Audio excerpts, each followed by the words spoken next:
Election കഴിഞ്ഞ result വന്നു.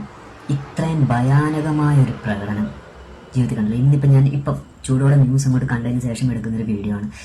കേരളത്തിൽ ഇത്രയും ഭയപ്പെടുത്തുന്ന ഒരു രീതിയിലുള്ളൊരു പരിപാടി ജീവിതത്തിൽ നടന്നിട്ടില്ല. ഇത് കണ്ടിട്ടും ഇമാതിരി നാറിയ പാർട്ടിയെ സപ്പോർട്ട് ചെയ്യുന്ന മലയാളികൾ, അതായത് ഇപ്പോഴും ഈ കമ്മ്യൂണിസ്റ്റ് പാർട്ടിയെ അല്ലെങ്കിൽ ഇങ്ങനത്തെ ഓമാരെ സപ്പോർട്ട് ചെയ്യുന്നവന്മാരെ എന്തെങ്കിലും നിൻ്റെയൊക്കെ വീട്ടിൽ കയറി വന്ന് നിൻ്റെയൊക്കെ അമ്മയോ പെങ്ങളെയോ യുവന്മാരെ പിടിക്കുമ്പോഴേ നമുക്ക് മനസ്സിലാവും. ഇത്രയും ചെറ്റത്തരം ഒരു മത്സരമാകുമ്പം ആൾക്കാർ ജയിക്കും തോക്കും അത് മനസ്സിലാക്കാനുള്ള മിനിമം കോമൺ സെൻസ് പോലും ഇല്ലാതെ അവനൊക്കെ പടിവാളും വെട്ടുകത്തിയും ബോംബ് എടുത്തോണ്ട് റോഡിൽ ഇറങ്ങിയേക്കാം. മറ്റൊരു പാർട്ടി ജയിച്ചതിൻ്റെ പേരിൽ അവനൊക്കെ വെട്ടുന്നതും ബോംബ് എറിയുന്നതിൻ്റെ ഇടയ്ക്ക് അവൻ്റെയൊക്കെ തന്തയുടെ തലയിലായത് പോയി വീഴുന്ന പൊട്ടുന്നതെന്നുണ്ടെങ്കിൽ എടാ നിനക്കൊക്കെ ബോധമുണ്ട്. ആ പിള്ളേരും നിന്റെ മറ്റവനും ഒക്കെ വീട്ടിൽ കയറി ഇരിപ്പുണ്ട്. അവൻ്റെയൊക്കെ വീട്ടുകാർക്കോ ആർക്കെങ്കിലും പോകുന്നുണ്ട്, ഇത് ആർക്കെങ്കിലും എന്തെങ്കിലും നഷ്ടമുണ്ടോ നീയൊക്കെ ചെയ്യുന്നത്? 10 പൈസയുടെ ബുദ്ധി ഉണ്ടോ നിനക്കൊക്കെ? പാർട്ടിയും മറ്റേതും പറഞ്ഞുകൊണ്ടിരുന്നത് ഇത് ഒരൊറ്റ പാർട്ടി മാത്രം വേണ്ടി പറയുന്നില്ല. പക്ഷെ ഇപ്പൊ ഈ അഴിഞ്ഞാടിയേക്കുന്നത് കമ്മ്യൂണിസ്റ്റ് നാറികളാണ്. ഈ അഴിഞ്ഞാടിയേക്കുന്നത് തോറ്റതിന്റെ പേര് കമ്മ്യൂണിസ്റ്റ് നാറികൾ, പറയാതിരിക്കാൻ വയ്യ. ഇമാതിരി ചെറ്റകൾ.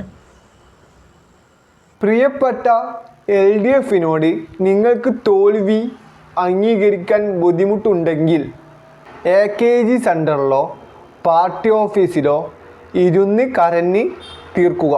അല്ലാതെ പള്ളിക്ക് കല്ലെറിയുകയും വീട്ടിൽ കയറി അതിക്രമിക്കുകയും അല്ല വേണ്ടത്. ജയിച്ചത് ആഘോഷിക്കുക, തോൽവി അംഗീകരിക്കുക. അതാണ് മാന്യത. അല്ലാതെ തോൽവിയിൽ വിളറിപ്പൂണ്ട് അന്തമില്ലാത്ത പ്രവർത്തിക്കുക അല്ല ചെയ്യേണ്ടത്. നിങ്ങൾ തോറ്റു, അത്ര തന്നെ. ഏത് പാർട്ടി ആയാലും ആക്രമ രാഷ്ട്രീയം പഠിപ്പിക്കരുത്. എന്താണ് രാഷ്ട്രീയം, എന്തിനാണ് രാഷ്ട്രീയം എന്ന് പഠിപ്പിച്ച് കൊടുത്ത് വളർത്തേണ്ടതിന് പകരം കള്ള്, വടിവാള്, കഞ്ചാവ്, ബോംബ് കൊടുത്ത് വളർത്തിയാൽ ഇങ്ങനെ ഇരിക്കും. ജയിക്കാൻ ഇത്ര പണിയില്ല. ഈറ്റിങ്ങൾക്ക് തോറ്റു പറഞ്ഞ് മനസ്സിലാക്കാനാണ് പണി മൊത്തം. സമ്മതിക്കൂല, കണക്ക് കൂട്ടും. എന്നിട്ട് വോട്ട് കുറവാണെങ്കിലും നമ്മൾ ജയിച്ചെന്ന് പറയും. എന്നിട്ടും സപ്പോർട്ട് ചെയ്യുന്ന കുറേ ജനങ്ങളും. കമ്മ്യൂണിസ്റ്റ് നാറികളെയും CPM നാറികളെയും ഒതുക്കാൻ നമ്മുടെ കേരള പോലീസിന് പറ്റൂല. ഇന്ത്യൻ ആർമി വരണം ഇവരെ ഒതുക്കാൻ.